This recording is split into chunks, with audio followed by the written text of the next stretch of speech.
네, 오늘은 역설의 은혜 속에 살았던 이삭이라는 제목으로 여러분들과 같이 말씀을 나누어 보고자 합니다. 이런 이야기를 들어보셨는지 모르겠습니다. 필사즉생, 필생즉사 이런 말이 있습니다. 죽고자 하면 살고 살고자 하면 죽는다 뭐 이런 표현인데요. 이러한 표현을 흔히 역설적인 표현이라고 이야기합니다. 논리적으로는 모순되는 것 같은데 진리를 내포하고 있는 이러한 표현들을 역설이라고 하는 것이죠.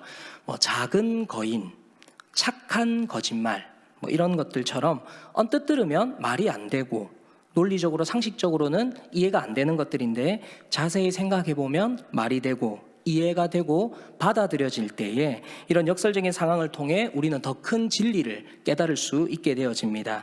그런데 이 역설이 우리 삶의 실제가 되는 영역이 하나 있는데 그 영역이 바로 신앙의 영역입니다. 신앙의 영역이 바로 이 역설이 우리 삶의 실제가 되어야 하는 중요한 영역이기도 합니다. 성경을 읽다 보면 수많은 역설이 등장합니다. 그리고 그 역설은 진리가 되어서 우리의 삶과 신앙에 큰 영향을 주게 됩니다. 특별히 오늘 함께 나누게 될 이 이삭의 인생이야말로 역설의 은혜 속에 살아갔던 대표적인 인생이라고 할 수 있습니다. 그래서 오늘 본문을 비롯하여서 이삭의 삶을 통하여 역설의 상황을 통해 은혜를 베풀어 주시는 그 하나님의 은혜를 다시 한 번 더 생각하는 시간이 될 수 있기를 바랍니다. 이삭의 태어남은 그 태어남부터 역설이었습니다. 생명이 단절된 곳에 생명이 생겼기 때문입니다. 성경의 표현으로는 사라라는 이삭의 어머니가 단산하여 생리가 끊어진 90살 먹은 할머니였습니다. 근데 그 할머니가 아이를 낳게 됩니다.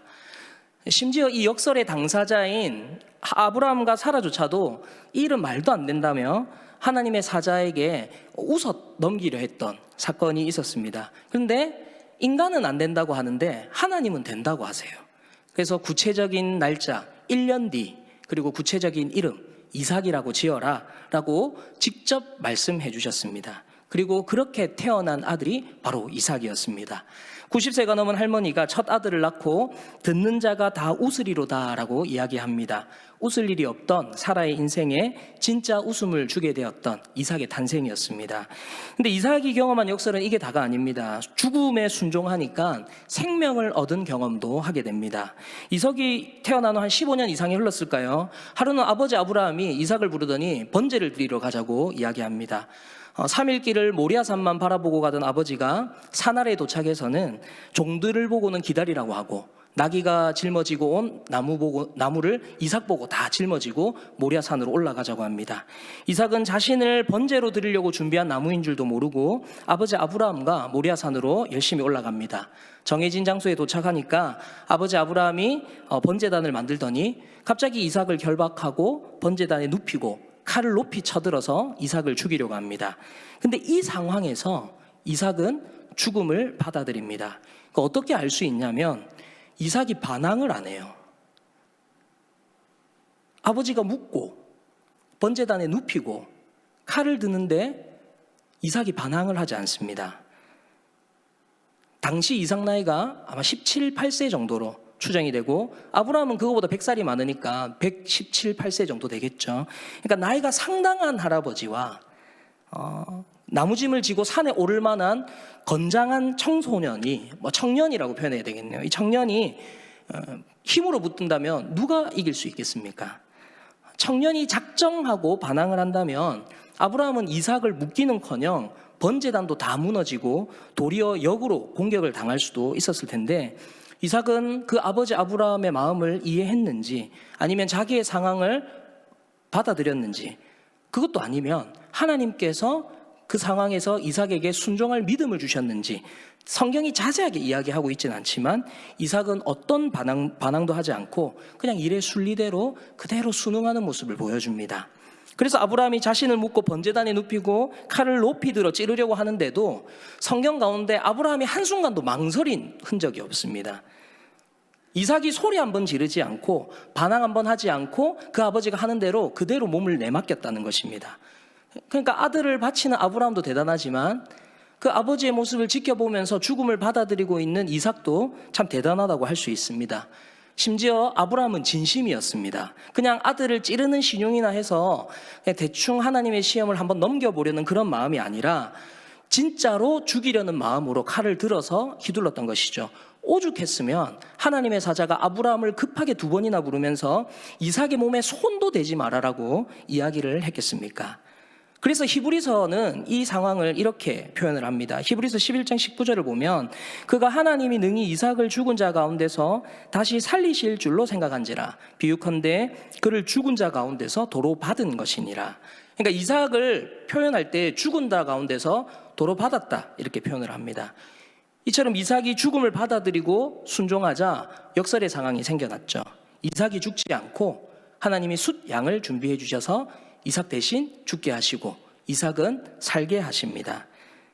죽으려고 했더니 생명을 얻게 되었던 것이죠.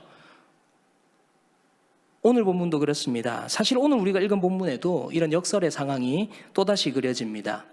흉년인데 풍년이 되어버려요. 오늘 우리가 읽지는 않았지만 오늘 본문 창세기 26장의 시작은 사실 흉년을 먼저 이야기합니다. 26장 1절을 보면 아브라함 때 첫 흉년이 들었더니 그 땅에 이삭의 때에 또 흉년이 들매 이삭이 그랄로 가서 블레셋 왕 아비멜렉에게 이르렀더니 이삭은 약속한 땅에 흉년이 나니까 그 아버지 아브라함이 했던 것처럼 슬슬 애굽으로 내려옵니다. 남쪽으로 슬슬 내려오는데 근데 가는 길에 하나님이 이삭을 막으세요. 2절을 보면 여호와께서 이삭에게 나타나 이르시되 애굽으로 내려가지 말고 내가 내게 지시하는 땅에 거주하라 라고 이야기합니다. 흉년이라 먹고 사는 문제가 생겼는데 하나님이 이삭을 막으신 거예요. 그리고 이삭이 그 말에 순종했더니 오늘 우리가 읽은 본문 26장 12절의 상황이 발생하게 된 겁니다. 26장 12절 이삭이 그 땅에 농사하여 그의 100배나 얻었고 여호와께서 복을 주심으로. 그러니까 흉년이 먼저 있었어요. 흉년이 먼저 있었는데 그냥 내가 약속한 그 땅에 머물러 있어라 그 말씀에 순종했더니 풍년이 되었습니다.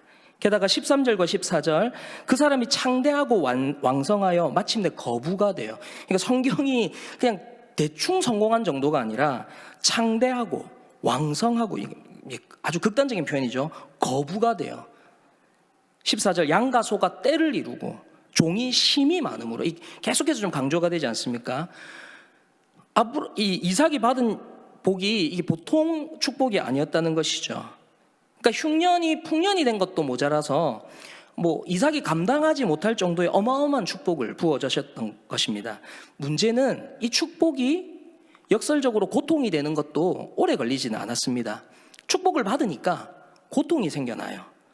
분명 하나님의 축복을 받았는데 새로운 문제가 생깁니다. 14절에 양과 소가 떼를 이루고 종이 심이 많았는데 블레셋 사람들이 이삭을 시기해서 쫓아내려고 하는 것이죠. 그래서 블레셋 왕 아비멜렉이 이삭을 찾아와서 떠나달라고 요청하는 것이 16절에 있습니다. 아비멜렉이 이삭에게 이르되 네가 우리보다 크게 강성한즉 우리를 떠나라. 모든 블레셋보다 더 부자였던 것 같아요. 그래서 떠나라 이렇게 이야기를 합니다. 그래서 이삭이 그곳을 떠나서 그랄 골짜기라는 곳에 가서 장막을 치고 머무르려고 하는 것이 17절과 18절에 그려집니다. 17절 이삭이 그곳을 떠나 그랄 골짜기에 장막을 치고 거기 거류하며 그 아버지 아브라함 때 팠던 우물들을 다시 팠으니 이는 아브라함이 죽은 후에 블레셋 사람이 그 우물들을 메웠음이라. 그러니까 그랄 골짜기에 과거 아브라함이 팠었던 우물들이 있었던 것이죠. 근데 아무래도 새로운 터전이기도 하고 또 새로 시작해야 되는데 물은 필수이니까 이삭은 지금 양과 소가 떼를 이루는 부자인데다가 먹일 식구들도 종도 심이 많은 부자잖아요. 그러니까 물이 엄청 많이 필요했을 거라는 거죠. 그래서 사람도 동물도 물이 없으면 안 되니까 이삭은 과거 자기 아버지 아브라함이 팠던 그 우물들을 다시 파서 물을 마련을 했습니다. 문제는 블레셋 사람들이 요청해서 그랄 골짜기로 옮겨왔는데 그랄 목자들이 또 시비를 걸어요. 20절입니다. 그랄 목자들이 이삭의 목자와 다투어 이르되 이 물은 우리의 것이라. 이삭이 그 다툼으로 말미암아 그 우물 이름을 에색이라 하였으며, 그러니까 분명 아브라함이 팠던 우물을 블레셋 사람들이 메꾸었기에 이삭이 다시 팠는데 그랄 목자들이 와서 이거 우리 거야 라고 이야기하는 것이죠. 그래서 이삭이 그것을 포기하고 이동해서 또 새로 팝니다. 21절 또 다른 우물을 팠더니 그들이 또 다툼으로 그 이름을 신나라 하였으며, 또 팠는데 또 와서 시비를 걸면서 이거 우리 거라고 얘기하는 거죠. 그래서 이삭이 또 옮겨갑니다. 22절 이삭이 거기서 옮겨 다른 우물을 팠더니 그들이 다투지 아니하였으므로 그 이름을 르호봇이라 하여 이르되 이제는 여호와께서 우리를 위하여 넓게 하셨으니 이 땅에 우리가 번성하리로다 하였더라. 오늘 본문 속의 이삭을 보면 세상의 기준으로 보면 되게 비겁해 보이고 참 무능력해 보이고 참 연약하기 이를 데 없는 주인인 것 같습니다. 누가 시비 걸면 자리 피해버리고 누가 달라고 고집부리면 그냥 줘버리고 싸움을 걸면 싸움을 피해버립니다. 그래서 우리의 눈에는 겁쟁이처럼 보이기도 하고 무능력한 사람으로 보이기도 하고 이 하나님이 이렇게 복을 주셨는데 어찌 이리 담대하지 못한가, 참 연약하고 패배자처럼 보이기도 합니다. 근데 그건 이제 우리의 눈이나 세상의 눈으로 그렇게 보이는 것이지 하나님은 이삭을 그렇게 보지 않았다는 거예요. 오늘 우리가 읽지는 않았지만 이 일이 있은 이후에 이삭은 브엘세바로 올라가서 하나님을 만나게 됩니다. 근데 하나님이 이삭에게 나타나서 이런 약속을 해주세요. 24절을 보시면 그 밤에 여호와께서 그에게 나타나 이르시되 나는 네 아버지 아브라함의 하나님이니 두려워하지 말라. 내 종 아브라함을 위하여 내가 너와 함께 있어 내게 복을 주어 네 자손이 번성하게 하리라. 하나님은 이삭에게 다시 한번 아브라함과 하나님이 하셨던 약속들, 언약들을 상기시켜 주시면서 아브라함에게 했던 그 약속을 이삭에게도 동일하게 이루어 주실 것이라고 확인시켜 주십니다. 분명 패배자같이 보이고 담대하지 못한 것 같고 용기도 없는 것 같은데 왜 하나님은 다시 한 번 더 언약을 약속해 주실까요? 우리 눈에는 겁쟁이로 보이고 무능력한 사람으로 보이고 담대하지 못하고 연약하고 패배자처럼 보이는 이 일이 하나님의 눈에는 언약 백성의 삶으로 보였던 거예요. 우리 눈에는 가진 거 다 빼앗기는 것 같고 실패자로 보이는 이 이삭의 모습이 하나님의 눈에는 천국 백성으로서 순종하는 천국 백성의 삶이었기 때문에 하나님께서는 이삭에게 나타나셔서 내가 그 언약을 이루어 주겠다 이야기하고 계시는 것이죠. 그렇다면 왜 이런 일들이 생겨나는가? 첫째로 세상의 질서와 하나님 나라의 질서가 다르기 때문에 그렇습니다. 세상은 강한 자가 살아남고 약한 자는 도태됩니다. 약육강식이죠. 부자는 더 부자가 되고요. 가난한 자는 더 가난해지는 것이 세상입니다. 다수를 위해서 소수는 희생되어야 하고요. 자기가 가진 것을 빼앗길 위험에 처하면 목숨을 걸고 싸워서라도 쟁취해내는 곳이 세상입니다. 그냥 뺏기고 양보하면 바보라는 소리 듣는 곳이 세상이에요. 근데 오늘 이삭은 정반대의 삶을 살아갑니다. 흉년인 그곳에 풍년이라는 하나님의 축복을 경험하고 거부가 되고 나니 세상의 시기와 질투로 인해서 이삭은 도리어 고통을 받게 되는 것이죠. 심지어 아비멜렉의 요청은 굉장히 역설적인 요청입니다. 16절을 자세히 보시면 아비멜렉이 이삭에게 이르되 네가 우리보다 크게 강성한 즉 우리를 떠나라. 여러분 혹시 이 본문에서 이상한 점 보이십니까? 지금 누가 누구에게 요청을 하고 있냐면 약한 자가 강한 자에게 요청하고 있어요. 아비멜렉이 얘기해요. 네가 우리보다 크고 강성하다. 그러니까 네가 우리보다 강하니까 강한 네가 약한 우리를 떠나 이렇게 얘기하는 거죠. 우리를 떠나달라고 부탁하는 그 사람이 강한 사람이 아니에요. 우리를 떠나라 명령하는 그 사람이 약한 사람이에요. 세상이 말하는 논리라면 이삭은 강하고 아비멜렉은 약한데 약한 사람이 강한 사람에게 떠나달라고 요구하면 세상은 그것을 인정하지 않습니다. 어디 강한 사람한테 약한 사람이 그런 것을 요청할 수 있습니까? 세상의 논리로 본다면 아비멜렉의 요구와 상관없이 이삭은 충분히 자기 스스로의 포지션을 지킬 수 있는 힘을 가진 사람이었다는 것이죠. 힘이 있고 돈도 있고 능력도 있고 사람도 있는 그런 사람이었습니다. 이삭이 강하고 아비멜렉이 약하니 이삭은 아비멜렉의 청을 무시하고 하나님이 주신 복 계속 누리면서 어마어마한 재산을 지키고 흔들리지 않고 용기 있고 담대하게 살아가는 것, 이것이 천국 백성의 삶이 아닌가 생각할지도 모릅니다. 그러나 이삭은 그렇게 하지 않았다는 것이죠. 도리어 이삭은 스스로 약하다고 이야기하는 그들의 요청을 들어주어서 자신의 거처를 옮겨줍니다. 떠나야 할 이유가 더 강하기 때문인 것이죠.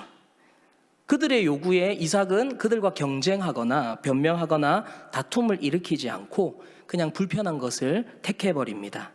거처를 옮겨서도 마찬가지예요. 그랄 골짜기로 가서 장막을 치고 우물을 팠어요. 분명 과거 자기 아버지 아브라함이 사용했던 우물인데 블레셋 사람들이 우물을 메워서 못 쓰게 된 거 다시 파서 사용했더니 그랄 목자들이 와서 이거 자기들 거라며 다툼을 일으키는 거죠. 그래서 에색이라는 그 우물 주고 또 다른 우물을 팝니다.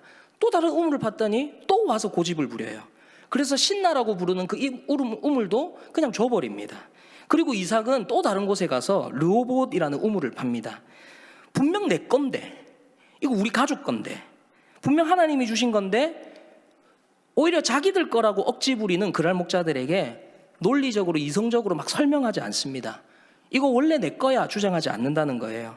이삭의 목자들이 오죽했으면 이삭의 목자들이 그랄 목자들하고 다투었겠습니까? 그런데 정작 주인이라는 이삭은 야 다투지 마 하고 그냥 줘버리고 다른 곳으로 가서 우물을 또 파는 것이죠. 이삭의 목자들의 시선에, 아비멜렉의 시선에, 그랄의 목자들의 시선에 이삭은 어떤 사람으로 보였을까요?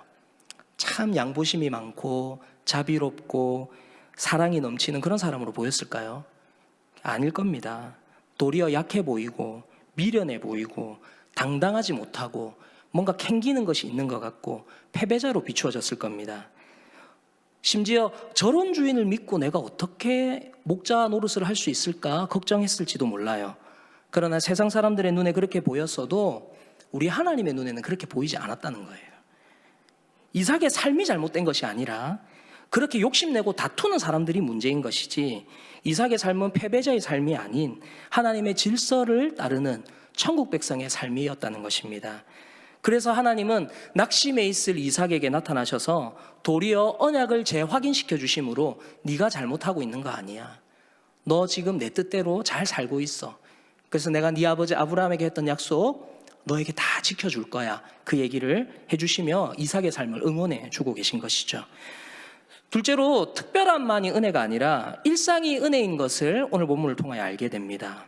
오늘 성경에서 저는 이 복이라는 개념에 대해서 몇 가지 대조를 좀 발견할 수 있었습니다. 여러분도 한번 생각해 보십시오. 여러분 농사 지어서 100배의 결실을 맺는 게 복입니까? 땅을 파서 우물 얻는 게 복입니까? 창대하고 왕성하여 거부가 되는 것이 복입니까? 땅을 파서 우물 얻는 것이 복입니까? 양가소가 떼를 이루고 종이 힘이 많은 것이 복입니까? 우물 파서 땅 파서 우물 얻는 것이 복입니까?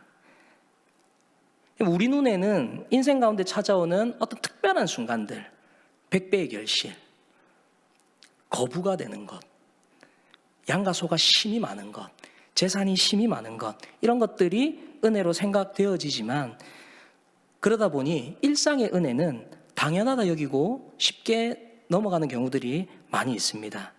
그러나 오늘 본문은 이삭의 인생 가운데 임했던 특별한 은혜는 공교롭게도 시기와 질투를 사게 되고 다른 이들에게 양보하고 빼앗기는 것들이 되어집니다. 이런 장면을 보면서 누구나 특별한 은혜를 받을 수는 있겠지만 그 은혜를 유지하며 사는 것은 쉽지 않겠구나 이런 생각을 해봅니다. 그래서 어떤 이들에게는 축복으로 보였던 일들이 저주로 끝나는 경우가 생기는 거예요. 로또 1등에 당첨된 가족이 서로를 죽이기도 하고요. 재벌 가족들이 아버지가 죽자 자녀들끼리 서로 고소고발을 하고요. 열심히 자녀를 뒷바라지해서 떵떵거리는 자녀로 만들어놨더니 그 자녀가 나이 들어가는 부모를 멀리 외국에다 버리고 들어오고요. 갑작스럽게 만났던 특별한 순간들이 행복한 인생을 만들어주는 것이 아니라 삶을 더 불행하게 만들기도 한다는 것입니다. 이런 특별한 은혜를 유지하며 사는 것도 일상의 은혜가 없다면 불가능한 일들이기 때문입니다. 그래서 특별함보다 더 중요한 것은 일상의 은혜를 진짜 은혜인 줄 알고 사는 것이 훨씬 더 중요한 것 같아요. 내가 숨 쉬는 거, 내가 살아있는 거, 내가 살아가는 모든 순간순간이 그 구석구석이 하나님의 간섭이 없이는, 하나님의 은혜가 없이는 살아갈 수 없음을 깨닫는 것, 그것이 성도에게 가장 큰 은혜인 줄 믿습니다. 그래서 저는 오늘 본문에서 이삭이 100배 풍년을 맞이하고 거부가 되고 재산이 많아지는 것보다 가는 곳마다 핍박을 받고 가는 곳마다 빼앗기는데 신기하게도 땅을 파면 우물이 나와요. 파기만 하면 우물이 나와요. 이게 진짜 은혜가 아닌가 생각합니다. 여러분, 광야에서 물이라는 것은 생명이거든요. 특히 히브리적인 관점에서 물은 생명과 관련되었기 때문에 하늘에서 내리는 비나 땅을 파서 웃는 우물은 그 하나님의 은혜로 늘 귀결이 되었습니다. 그만큼 귀한 것이 물인데 자기의 노력으로 열심히 판다고 해서 우물이 막 생겨나는 것이 아닙니다. 근데 이삭의 삶은요, 우물을 빼앗기고 또 빼앗기는데 새로운 우물이 계속 생겨나요. 마치 자녀로 치면 자녀가 두드려 맞고 들어오는데 부모가 계속해서 응원해 주는 거예요. 괜찮아, 네가 잘못한 거 아니야. 때리는 개들이 잘못한 거지 너는 잘못한 거 없어. 만약에 다은이가 맞고 들어오면 어디 있노 그놈. 저같이 세속적인 목사는 아마 그렇게 반응할지 모릅니다. 근데 우리 하나님 그렇게 하지 않으신다는 거예요. 잘했다, 잘 맞고 들어왔다, 네가 잘한 거야, 응원해주고 계신 것이죠. 이런 일상의 은혜가 있었기 때문에 이삭은 믿음의 삶을 살아가며 천국 백성으로 살아갈 수 있었던 것입니다. 코로나가 기승을 부리고 우리의 건강과 생명이 위협받는 이때에 우리에게 은혜는 코로나가 사라지는 것도 은혜겠지만 설령 코로나가 사라지지 않는다 하더라도 두려움이나 원망, 불평, 불신 가운데 불안한 삶을 살아가는 것이 아닌, 이러한 상황 가운데에서도 우리가 놓치고 있었던 일상 가운데 주시는 하나님의 은혜가 있음을 기억하고 기쁨과 감사를 잃지 않고 우리를 지켜주시는 하나님께 소망을 두고 예배드리며 살아가는 이것이 우리에게 진짜 은혜인 것을 믿으시기를 바랍니다. 말씀을 정리하겠습니다. 신앙에 있어서 역설은 상식을 반대하고 상식을 대적하는 것이 아닙니다. 신앙에 있어서의 역설은 하나님의 능력으로 그 상식마저도 뛰어넘는 것입니다. 그래서 하나님 나라의 질서는 인간의 머리로는 계산이 되지 않아요. 은혜를 경험하면서 살아갈 때 그때 이해가 되는 것이지 우리 인간의 노력으로 얻을 수 있는 것이 아니라는 것이죠. 생각해 보십시오. 주었더니 받게 되고 빼앗겼는데 새 것을 얻게 되고 포기했더니 더 많이 생겨나요. 낮추었더니 높아지고 약해 보이는데 강하고 죽었더니 생명을 얻습니다. 가난한 자가 천국의 주인이 되고 의에 줄이고 목 마른데 배가 불러지고 박해를 받는데 기쁘고 즐거워하는 것, 이것이 세상은 도무지 알 수 없는 하나님 나라의 질서임을 믿으시기를 바랍니다. 이것을 어떻게 우리의 머리로만 이해할 수 있겠습니까? 이것을 어찌 우리의 용기와 결단으로만 이해하고 살아갈 수 있겠습니까? 그렇기 때문에 우리가 일상의 은혜를 놓치게 된다면 이러한 삶을 살아갈 수 없기에 일상의 은혜를 기억하며 하나님 나라의 질서에 따라 천국 백성의 삶을 살아가야 하겠습니다. 오늘 말씀을 통해 우리의 삶을 한번 돌아볼 수 있기를 원합니다. 그동안 나는 내 것을 빼앗기지 않기 위해 힘든 삶을 살아가고 있지는 않았는지, 또 나만 뒤처지는 것 같아서 다른 사람과 치열하게 경쟁하며 다른 사람의 것을 빼앗으며 살고 있지는 않았는지, 혹시 내가 약하게 보일까 봐 더 강한 척, 더 잘난 척하며 살아가고 있지는 않았는지, 평범해 보이는 일상의 것들을 당연한 것이라 여기며 특별한 순간만을 기다리며 살아가고 있지는 않았는지, 지금 내가 살아가는 삶의 모습은 이 땅의 백성으로 살아가고 있는지 하나님 나라의 백성으로 살아가고 있는지 우리 삶의 모습을 다시 한 번 더 점검하는 저녁이 될 수 있기를 원합니다. 아울러 하나님과 동행하는 인생 가운데 찾아와서 역사해 주시는 그 하나님의 역설의 은혜를 늘 기억하고 경험함으로 천국 백성으로 소망 가운데 참으로 복된 인생을 살아가는 저와 여러분들이 될 수 있기를 주님의 이름으로 축복합니다. 우리 같이 찬양 드리며 함께 기도하기를 원합니다. 전능하신 나의 주 하나님, 우리 같이 찬양 드리겠습니다. 전능하신 나의 주 하나님은 능치 못하실 일 전혀 없네. 우리의 모든 간구도 우리의 모든 생각도 우리의 모든 꿈과 모든 소망도 신실하신 나의 주 하나님은 우리의 모든 괴로움 바꿀 수 있네.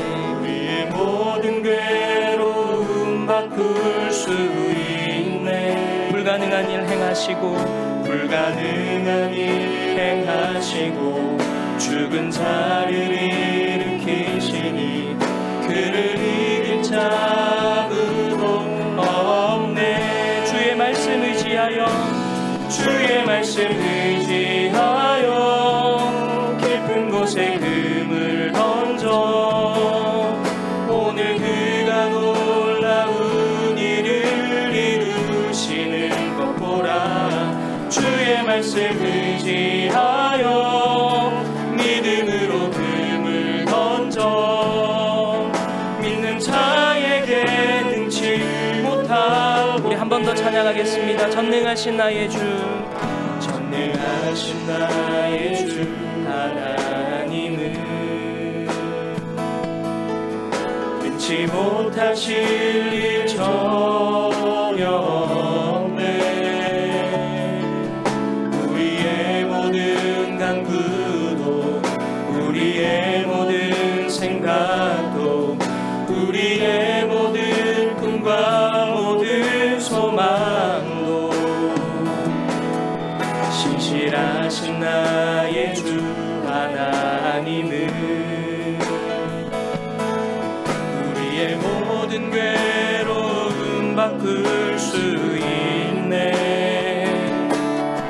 불가능한 일 행하시고 죽은 자를 일으키시니 그를 이길 자 아무도 없네. 주의 말씀 의지하여 주의 말씀 의지하여 깊은 곳에 금을 던져 오늘 그가 놀라운 일을 이루시는 것 보라. 주의 말씀 의지하여 믿음으로 금을 던져 믿는 자에게 능치 못함. 주의 말씀 의지하여 깊은 곳에 금을 던져 주의 말씀 의지하여 깊은 곳에 금을 던져 오늘 그가 놀라운 일을 이루시는 것 보라.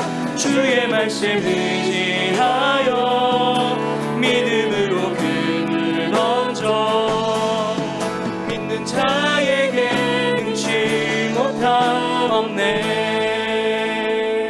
이 시간 주신 말씀을 가지고 같이 기도하기를 원합니다. 세상의 시선과 판단을 두려워하지 않으며 세상과 경쟁하며 살아가지 않게 하시고 천국 백성의 삶을 보여주는 우리의 삶이 될 수 있도록 세상의 상식을 반대하고 다투는 삶이 아니라 하나님의 은혜로 상식을 뛰어넘어 역사하시는 하나님의 그 역설의 은혜를 기억하며 살아가는, 경험하며 살아가는 우리의 삶이 되도록, 또 특별한 은혜만을 바라며 일상의 은혜를 놓치는 우리의 삶이 아닌 일상 가운데 역사하시는 그 하나님의 은혜를 누리며 살아가는 믿음의 삶을 살아가는 우리의 삶이 되도록, 그리고 이 외에도 여러분들이 말씀을 들으시며 또 하나님께서 특별하게 주셨던 감동의 제목들이 있다면 이 시간 주신 말씀들을 생각하며 함께 합심하여 기도하도록 하겠습니다. 기도하겠습니다. 하나님 아버지 감사합니다. 오늘도 주신 말씀들을 생각하며